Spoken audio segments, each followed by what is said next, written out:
Reynolds back in a hurry. Reynolds to the hole. Rubio takes and scores!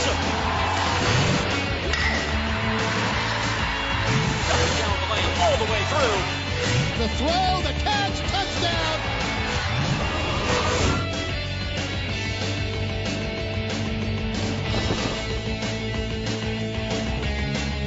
Cavalier Sports Weekly is presented by the Virginia Lottery, where all profits benefit Virginia's public schools grades K through 12. Buy clean, safe, reliable propane. Propane, exceptional energy. Buy Geico. 15 minutes could save you 15% or more on car insurance. And brought to you in part by the Virginia Athletics Foundation, dedicated to providing scholarship, operational, and facility support for the Virginia Athletics program. On this edition of Cavalier Sports Weekly, presented by the Virginia Lottery. Virginia just really impressed me with its amazing balance of academics and athletics.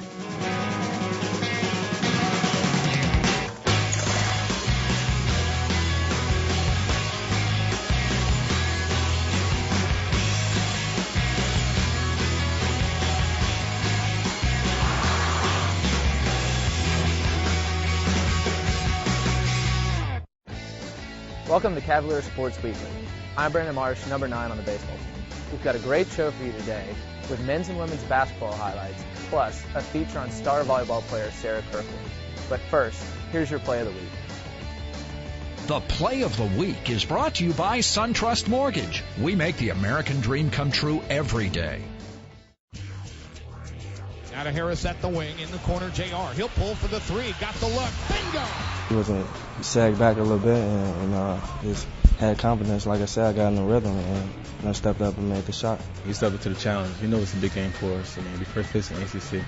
Nothing like it. We're undefeated. And we beat the undefeated team. So as he ran by, he stared at me. And that's the kind of response that I want. You know, I want guys, if I'm on them, to you know, in essence, to come back at me by their play. Stay tuned. Virginia game highlights are coming up next. And Gavin Grant follows Sean's every move. Sean got free from 15. Jumper, book it. Welcome back to Cavalier Sports Weekly. Our men's basketball team opened up their ACC season by hosting the North Carolina State Wolfpack. Let's check out the highlights. The Cavalier game highlights are presented by Geico. 15 minutes could save you 15% or more on car insurance. Zarore taps the rebound to JR. Back to Deani. Jump shot, 15, no good. There's a lid on the basket at that end. Deani inside, got by his man, layup good. A guy like Mo, who in times gone by, always attach him playing well to how many points he got. And obviously didn't shoot the ball very well today, but guarded Grant pretty well, played a really good floor game, rebounded him when we need to, and just had an overall good floor game. And obviously Will responded. Now to Harris. Harris up off the window. Good, the kiss. Will Harris, the jumper, good. Cavs have the lead, 14-12. But mainly it's basically just stepping up to the challenges, because everybody knows that Coach Lato loves to issue challenges, and so I try to step up to everyone I can. Singletary kicks in the corner. Tucker outside AJ. AJ off the dribble, back outside. Tucker the three. Line drive, good. He got hit. Count the three. He's got a shot and a 4-point play. JR is 0 for 5 from the floor. While handled left side to AJ. Joseph, a little give and go inside. Pennell with a jam and a good-looking feed. The big deflection and getting back on D when everybody else was jogging was huge for him, for us, for the crowd. His post-ups, you know, and baskets, just energizing our group when we really didn't have any. We're huge, and you know, obviously he gave us a big lift. Layup in one. The big guys working a little magic in the paint.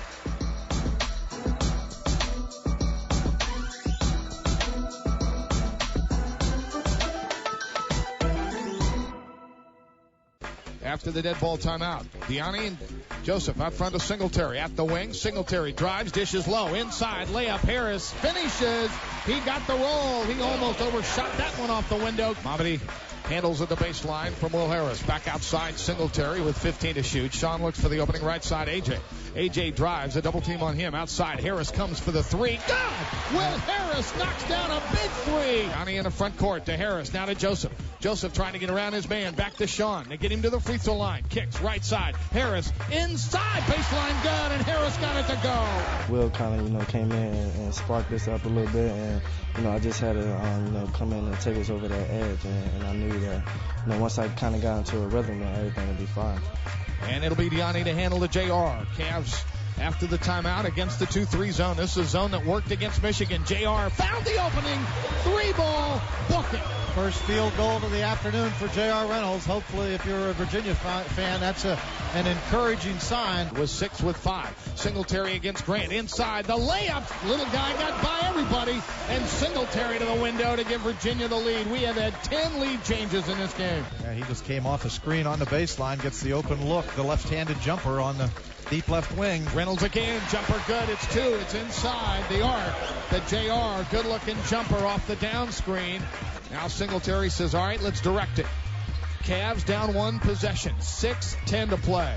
Left side, JR. Inside to Harris. Pounds. Layup is good by Will Harris. And he has come to Left play. Side. Transition again. Singletary finds Reynolds. Reynolds to the hole. Reynolds inside. Layup good and a good-looking play. Yeah. The fast break and the drive to the hole. Based on the Purdue game and what practices, he's trying to find his rhythm, and I'm trying to implore him to find his rhythm, and that's the kind of response that I want. I want guys, if I'm on them, to in essence to come back at me by their play. Now to Harris at the wing in the corner. JR, he'll pull for the 3. Got the look. Bingo. Needless to say, a huge bucket for J.R. Reynolds. I think Dave Lato called a timeout. It's just happy to see JR step up in such a crucial situation. He's a senior, and it's just special, especially in ACC games. So we really need those. So Sean looking to go inside. Deani now trying to get free. And Gavin Grant follows Sean's every move. Sean got free from 15. Jumper, book it. Just inside the line, so Virginia goes back up by 2. Virginia trying to snap an 11-year ACC opener jinx. Grant across the timeline. Going to the right side. Grant back outside. Costner for the tie, the 3. It is short. Rebound, Singletary with 5.9. He gets fouled. What I told the team is 3 things were important today. 1, I wanted to see how we responded after a loss. 2, we're playing an ACC game. And 3, we're playing an undefeated team. And that was motivation enough. And, we've been talking about repeating history in a positive way. We did it in the Arizona game. We did it with regard to this game. We'll continue to do it along the way, when the situation presents itself. But, we get to say that we're in first place right now.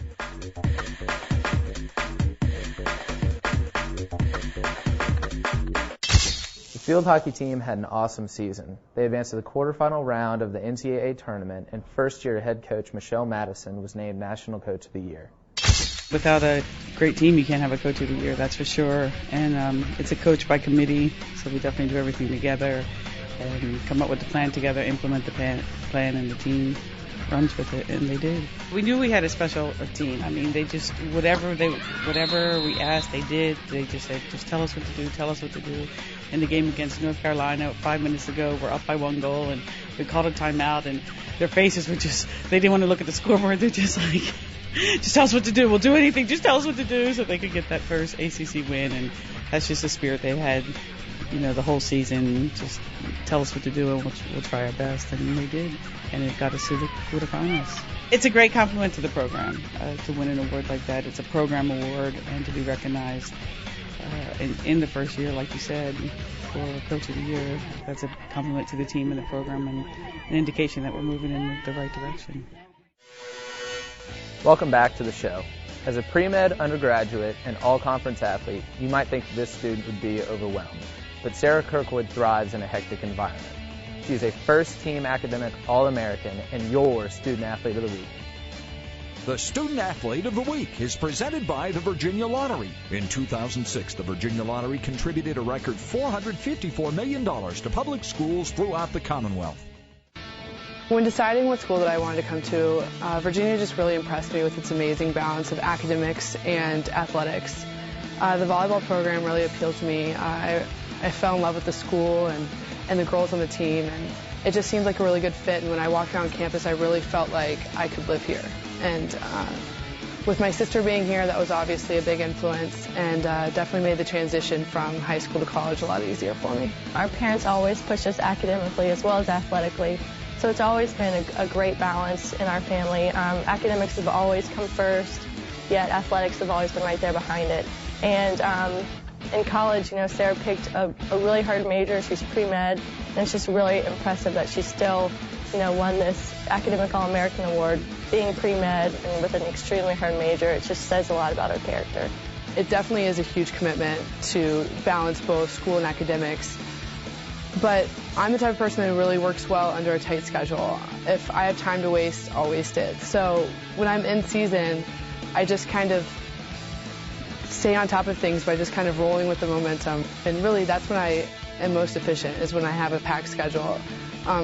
So being a student athlete at Virginia is really actually a very conducive environment for me. Our parents were best friends when both of our moms were pregnant at the same time. So I would say, we always joke that we met in the womb, but I guess that's not really possible. And so we've known each other our whole lives. I played for the middle school team, and Sarah was in 5th grade, and she always wanted to do the same thing that I did, so we decided to join a club team. So I think we were around 10. She was 10 and I was 11 years old. And when we were younger, Sarah would just get so competitive and kind of verbalize her thoughts, and it definitely led to multiple fights between her and I. And I think both of us have definitely grown up as players in that sense. And just learned to cope with each other, learn to play with each other, learn to compliment each other better. And definitely in college, I mean, I've just felt our teamwork together just grown exponentially. This year definitely marks the end of an era for us, and we have been so privileged to be able to continue our career together past high school. It's something that very few people get to do, and I think that I'll only really appreciate it, you know, now that she's gone. And it is going to be a transition for me next year to not have her there. I'm very confident that next year we're going to be great, and I will make the transition, but it's going to definitely be the times off the court that are hardest for me when she's not there. It's going to be a true test of character. You know, we've played together for, 10, 11 years now, and especially at a high level, it's definitely a lot harder than it was in high school when I left. I think it's going to be really weird. She's played with her whole life, but also our senior year in high school, Emmy came here. So I think it'll be a little bit similar to that. She definitely pulled through. We ended up winning states our senior year. So I think we'll be able to be just as successful. I just think it'll be hard for her at first, emotionally. We are graduating 3 seniors this year, but we took so many steps forward in the program. I know that when I was out with an illness, the rest of the team completely stepped up, and there was a lot of growth that took place during that period of time. So next year, with, you know, if we're all healthy, I think that we have an amazing chance to get an NCAA bid. I don't think any of us know, you know, what's in the future, but I think if everyone works hard and we have strong leadership, and we do in Sarah, and, you know, we'll see who steps up next year when our seniors are gone, but I think we'll be fine. We just need to keep working hard. I've just been, you know, extremely lucky to see Sarah grow as a player and to be a part of her success. She's grown every single year that I've played with her, leadership-wise and talent-wise, and it's just been a great experience growing up with her playing sports and going to the same school together, too. It's been awesome. Monica Wright has exploded onto the scene this year. She's won her 2nd ACC Rookie of the Week award, and she's the focus of this week's Who's Heating Up. Who's Heating Up is brought to you by Propane, exceptional energy. She's just been an exemplary player from the time she started here. She's picked things up quickly.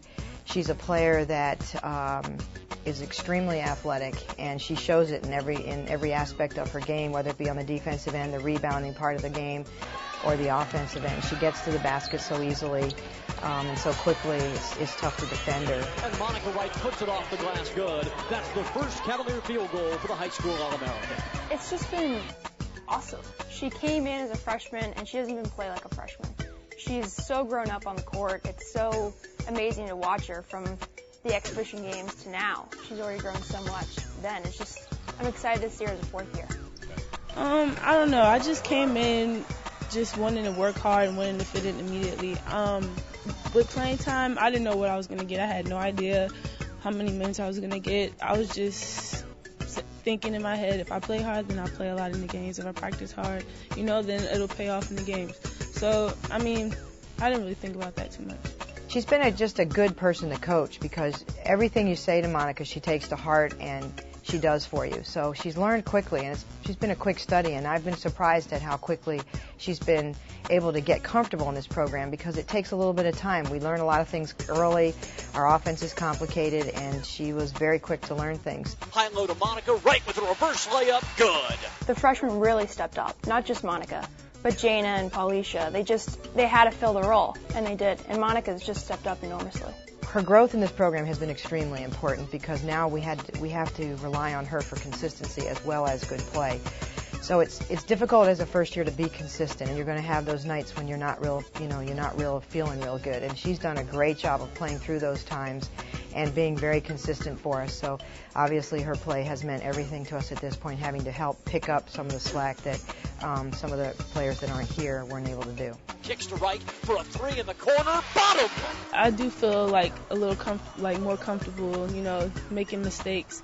Because Coach Ryan always stresses to us, play in the moment. Don't worry about the mistake you made. That's in the past now. Play in the moment, because if you worry about the mistake you made back then, you're going to keep thinking about it and then most likely make another mistake. So she stresses, playing in the moment, not worrying about stuff like that. So, sticking with that mentality, I've used it a lot, especially all the mistakes I've made. She came in and just was a really good teammate. I think that's where it started. She was a very good teammate. So her teammates are all very happy for her getting some of this limelight right now, but Monica's probably not very comfortable with it. She's a very humble person, and she's really not interested in the personal accolades. She's more interested in the team winning. I'm still going behind the arc, but Coach Ryan's making it very easy for me. She's got me shooting all the time, so I'm getting comfortable with it quick. Coming up after the break. Monica Wright falls away and spins the easy jump shot. Our women's basketball team traveled to Marshall for a road game against the Thundering Herd on Tuesday. Let's take a look at the highlights in our women's basketball spotlight. The Women's Basketball Spotlight is presented by the Virginia Athletics Foundation. Looking for Lendra, can't find her right of the key, and now bounces to her in the corner. Little's on the dribble drive, runs into a double team, and still floats and scores on top of Madupe. Now Zoll zips it inside, left of the lane. Williams takes the big drop step around Ishola and scores in tight. It's 4-0 Virginia. I just feel like the team was ready to play tonight. A lot of teams will come in here and think that they're undermatched, and you can't think that about this team. It's well coached. These kids play extremely hard, and they are a team that is to be reckoned with. They're at the top of their conference every year, and like I said, it's a very hard place to play. Our team was prepared for that. We were very prepared to come in here and know that we were going to have a hard-fought battle. We don't take anybody lightly, and we respect everyone, and we really respect Marshall because we knew that it wasn't going to be like last year, like it was in University Hall. When a team goes on the road, it's a lot different than when it is at home.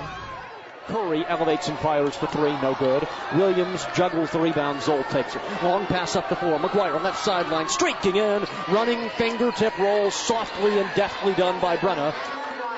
And Kashana Curry picks it up and throws it off the hands of Ishola. Wright goes and collects the loose ball, and McGuire for the three in the corner. Yes.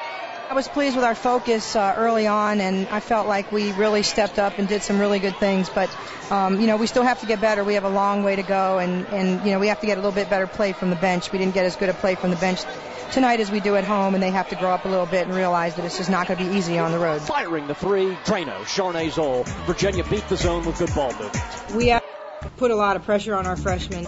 In college, you have to be ready for every possession. And I think they're learning that now. They're learning that every possession matters, and they're getting better and better and better at it. And I actually got on them a couple of times tonight when all three of them were out there. I wasn't pleased with their play, and they handled it well. And all three of them got a chance to play again, and they did much better. And so that's a sign of a really good first-year class.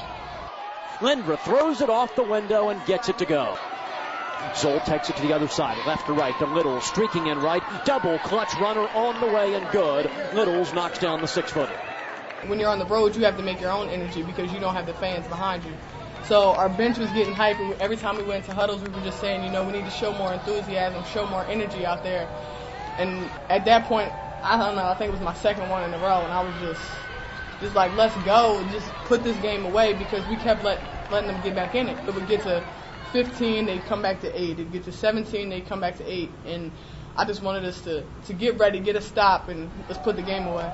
44-34 Virginia. We played a minute and a half. Slicing down the lane, Monica Wright falls away and spins the easy jump shot right over the lip of the rim and good. I told the team that I was really pleased with the way that we were able to step up, and especially the way that we played at the end of the game. We were hitting incredibly big shots that were distancing us toward the end of the game, and I was really proud of the way that players were able to step up. It was Charnay, it was Lindra, it was Monica. We had so many people step up and make big shots and find open players. And I thought we did a nice job all night of finding the open player. We didn't always knock down the shot, but we did a nice job of finding the open player most of the time. Thanks for watching Cavalier Sports Weekly. We're in the middle of exams this week, but both basketball teams return to action on December 16th. We'll have all the highlights for you, plus more special features. Until then, go Hoos. Cavalier Sports Weekly is presented by the Virginia Lottery, where all profits benefit Virginia's public schools grades K through 12. By clean, safe, reliable propane. Propane, exceptional energy. By Geico. 15 minutes could save you 15% or more on car insurance. And brought to you in part by the Virginia Athletics Foundation, dedicated to providing scholarship, operational, and facility support for the Virginia Athletics program.